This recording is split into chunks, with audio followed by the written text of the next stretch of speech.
Welcome back to the Burner Archives. I'm Tommy, and tonight I'm gonna read a short story written in 1890 by Ambrose Bierce, An Occurrence at Owl Creek Bridge.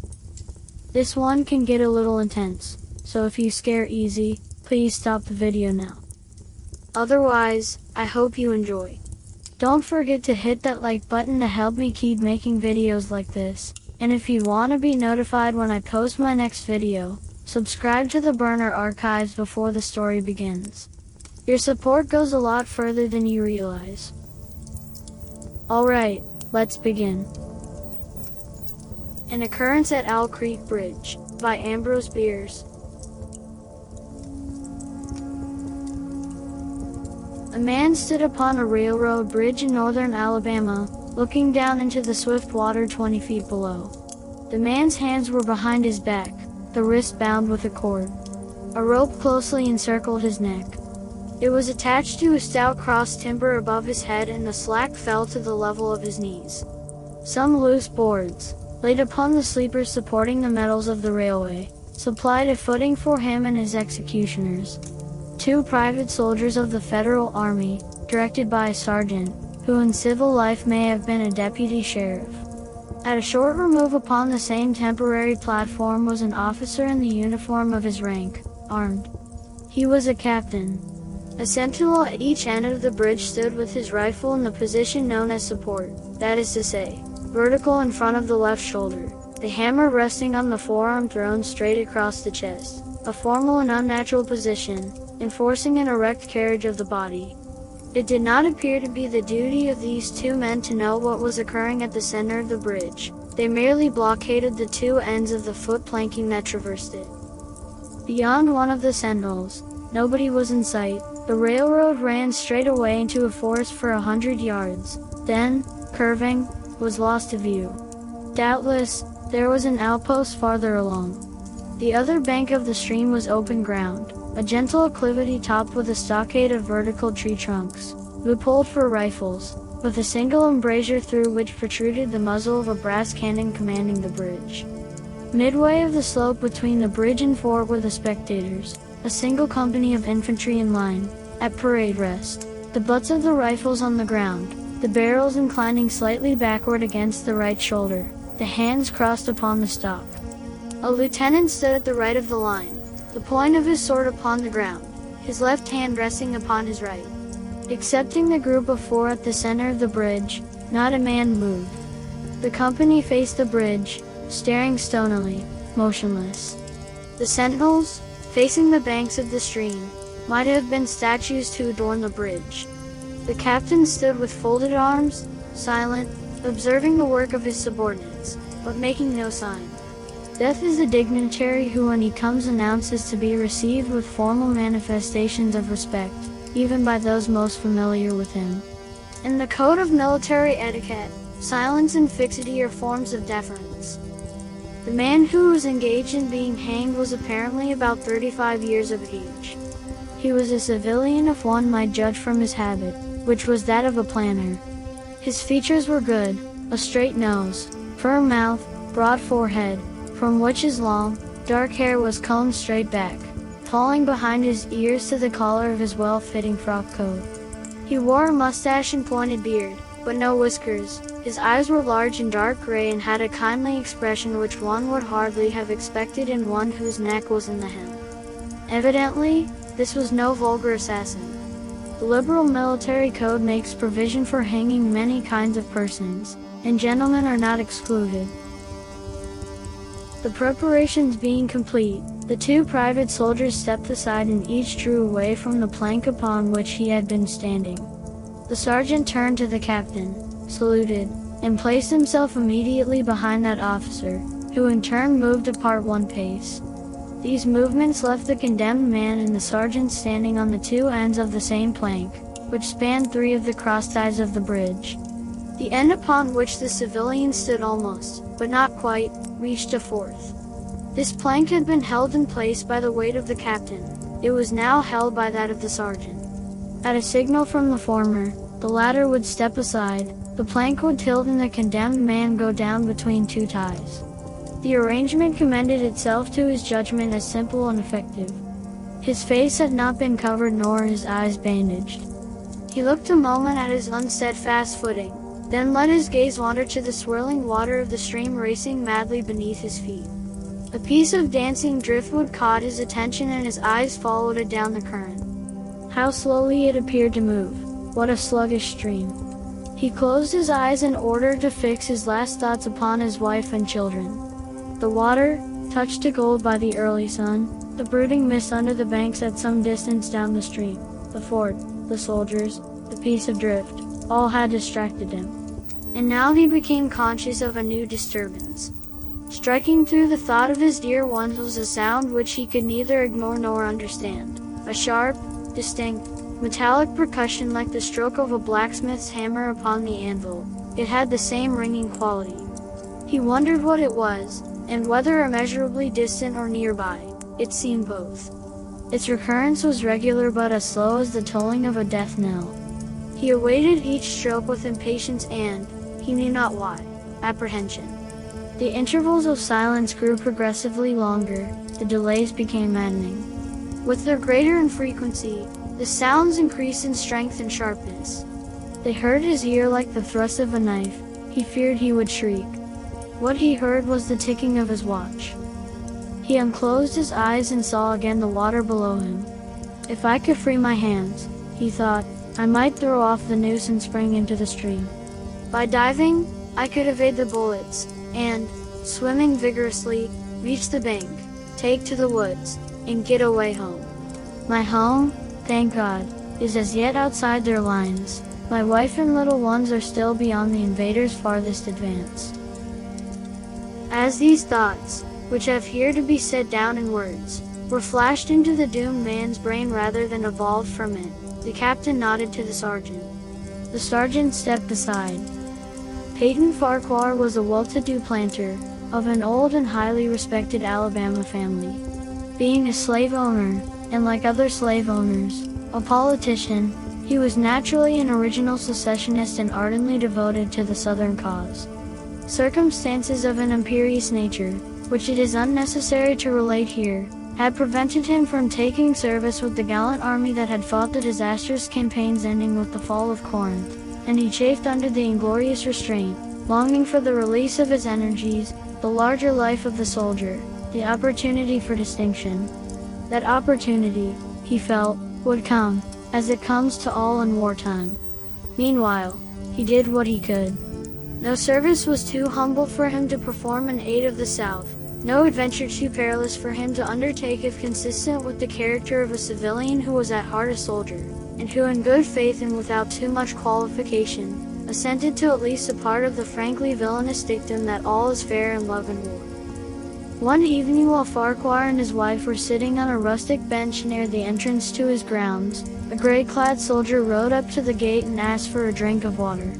Mrs. Farquhar was only too happy to serve him with her own white hands. While she was fetching the water, her husband approached the dusty horseman and inquired eagerly for news from the front. "The Yanks are repairing the railroads," said the man, "and are getting ready for another advance. They have reached the Owl Creek Bridge, put it in order, and built a stockade on the north bank. The commandant has issued an order, which is posted everywhere, declaring that any civilian caught interfering with the railroad, its bridges, tunnels, or trains will be summarily hanged." I saw the order. "How far is it to the Owl Creek Bridge?" Farquhar asked. "About 30 miles. "Is there no force on this side the creek?" "Only a picket post half a mile out, on the railroad, and a single sentinel at this end of the bridge."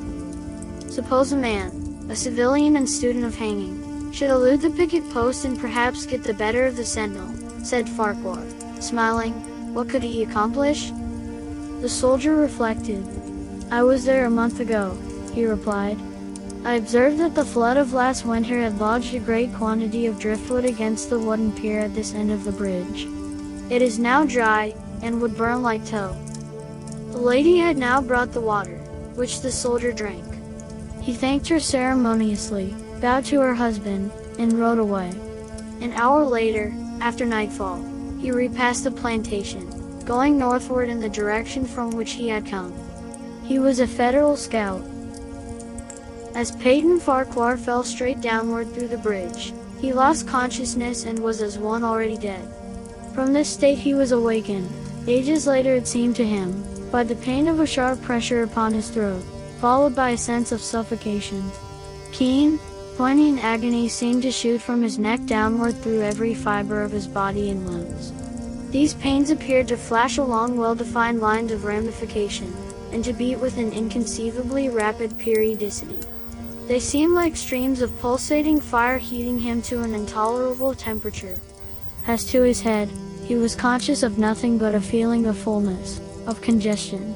These sensations were unaccompanied by thought. The intellectual part of his nature was already effaced. He had power only to feel, and the feeling was torment.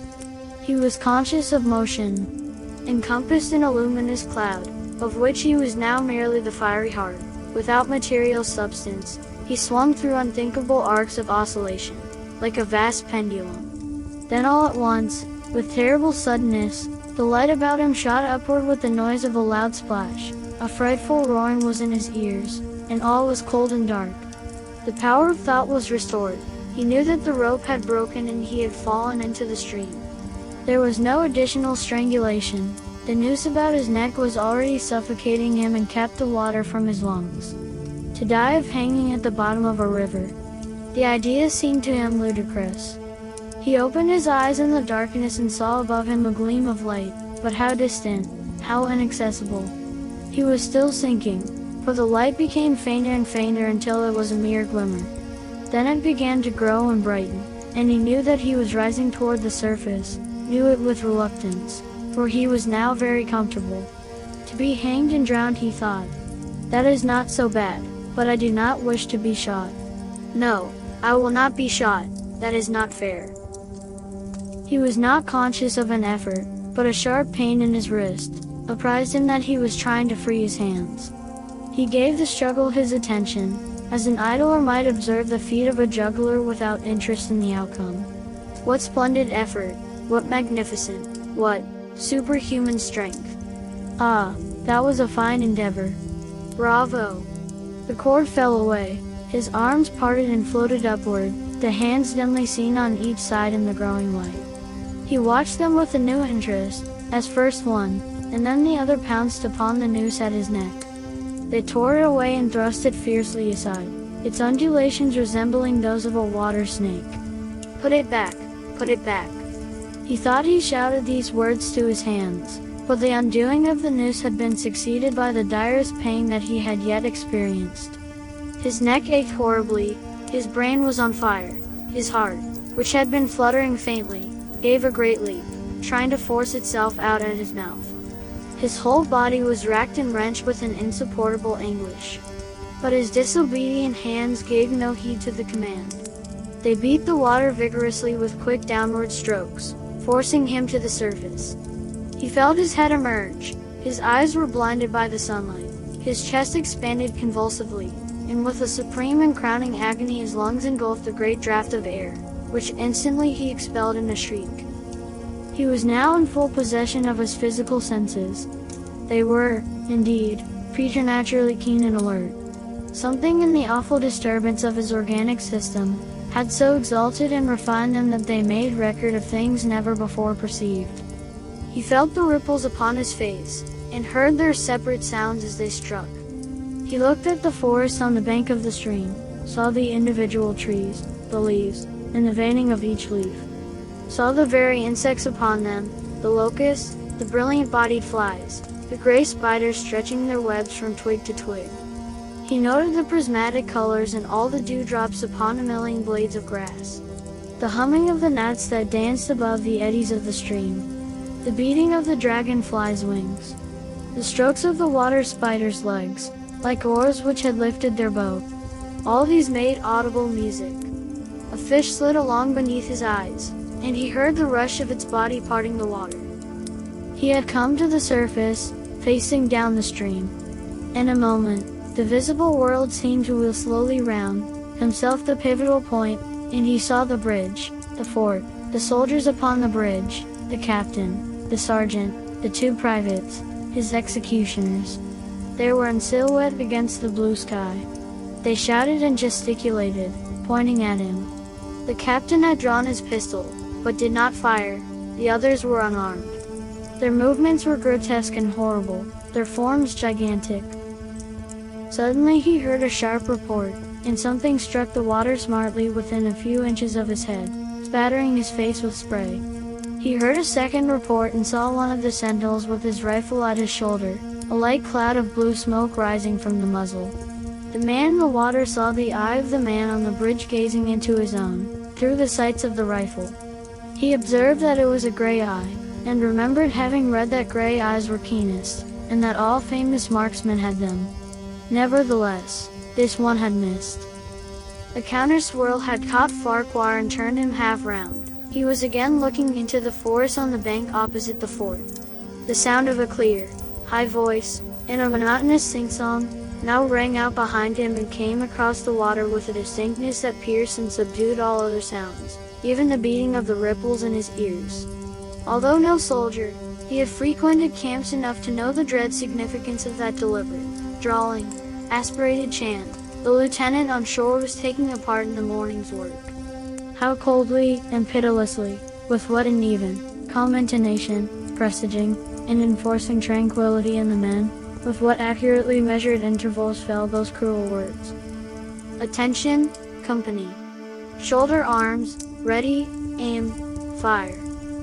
Farquhar dived as deeply as he could. The water roared in his ears like the voice of Niagara, yet he heard the dull thunder of the volley, and, rising again toward the surface, met shining bits of metal, singularly flattened, oscillating slowly downward. Some of them touched him on the face and hands, then fell away, continuing their descent. One lodged between his collar and neck. It was uncomfortably warm and he snatched it out. As he rose to the surface, gasping for breath, he saw that he had been a long time underwater. He was perceptibly farther downstream, nearer to safety. The soldiers had almost finished reloading. The metal ramrods flashed all at once in the sunshine as they were drawn from the barrels, turned in the air, and thrust into their sockets. The two sentinels fired again, independently and ineffectually. The hunted man saw all this over his shoulder. He was now swimming vigorously with the current. His brain was as energetic as his arms and legs. He thought with the rapidity of lightning. The officer, he reasoned, will not make that martinet's error a second time. It is as easy to dodge a volley as a single shot. He has probably already given the command to fire at will. God help me, I cannot dodge them all. An appalling clash within 2 yards of him was followed by a loud, rushing sound, diminuendo, which seemed to travel back through the air to the fort and died in an explosion that stirred the very river to its deeps. A rising sheet of water curved over him, fell down upon him, blinded him, strangled him. The cannon had taken a hand in the game. As he shook his head free from the commotion of the smitten water, he heard the deflected shot humming through the air ahead, and in an instant, it was cracking and smashing the branches in the forest beyond. They will not do that again, he thought. The next time they will use a charger grape. I must keep my eye upon the gun. The smoke will apprise me. The report arrives too late. It lags behind the missile. That is a good gun. Suddenly he felt himself whirled round and round, spinning like a top. The water, the banks, the forest, the now distant bridge, fort, and men, all were commingled and blurred. Objects were represented by their colors only, circular horizontal streaks of color. That was all he saw. He had been caught in a vortex and was being whirled on with a velocity of advance and gyration that made him giddy and sick. In a few moments he was flung upon the gravel at the foot of the left bank of the stream, the southern bank, and behind a projecting point which concealed him from his enemies. The sudden arrest of his motion, the abrasion of one of his hands on the gravel, restored him, and he wept with delight. He dug his fingers into the sand, threw it over himself in handfuls, and audibly blessed it. It looked like diamonds, rubies, emeralds. He could think of nothing beautiful which it did not resemble. The trees upon the bank were giant garden plants. He noted a definite order in their arrangement, inhaled the fragrance of their blooms. A strange, Roseate light shone through the spaces among their trunks, and the wind made in their branches the music of Aeolian harps. He had no wish to perfect his escape, was content to remain in that enchanting spot until retaken. A whiz and rattle of grapeshot among the branches high above his head roused him from his dream. The baffled cannoneer had fired him a random farewell. He sprang to his feet, rushed up the sloping bank, and plunged into the forest. All that day he traveled, laying his course by the rounding sun. The forest seemed interminable. Nowhere did he discover a break in it, not even a woodman's road. He had not known that he lived in so wild a region. There was something uncanny in the revelation. By nightfall, he was fatigued, footsore, famishing. The thought of his wife and children urged him on. At last, he found a road that led him in what he knew to be the right direction. It was as wide and straight as a city street, yet it seemed untraveled. No fields bordered it, no dwelling anywhere.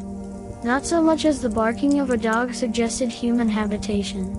The black bodies of the trees formed a straight wall on both sides, terminating on the horizon in a point, like a diagram and a lesson in perspective. Overhead as he looked up through this rift, in the wood shone great garden stars looking unfamiliar and grouped in strange constellations. He was sure they were arranged in some order which had a secret and malign significance. The wood on either side was full of singular noises, among which, once, twice, and again, he distinctly heard whispers in an unknown tongue. His neck was in pain, and lifting his hand to it found it horribly swollen. He knew that it had a circle of black where the rope had bruised it. His eyes felt congested, he could no longer close them. His tongue was swollen with thirst. He relieved its fever by thrusting it forward from between his teeth into the cold air. How softly the turf had carpeted the untraveled avenue. He could no longer feel the roadway beneath his feet. Doubtless, despite his suffering, he had fallen asleep while walking, for now, he sees another scene. Perhaps he has merely recovered from a delirium. He stands at the gate of his own home. All is as he left it, and all bright and beautiful in the morning sunshine. He must have traveled the entire night. As he pushes open the gate and passes up the wide white walk, he sees a flutter of female garments. His wife, looking fresh and cool and sweet, steps down from the veranda to meet him. At the bottom of the steps, she stands waiting, with a smile of ineffable joy, an attitude of matchless grace and dignity. Ah, how beautiful she is! He springs forward with extended arms. As he is about to clasp her, he feels a stunning blow upon the back of the neck. A blinding white light blazes all about him with a sound like the shock of a cannon. Then all is darkness and silence. Peyton Farquhar was dead. His body, with a broken neck, swung gently from side to side beneath the timbers of the Owl Creek Bridge.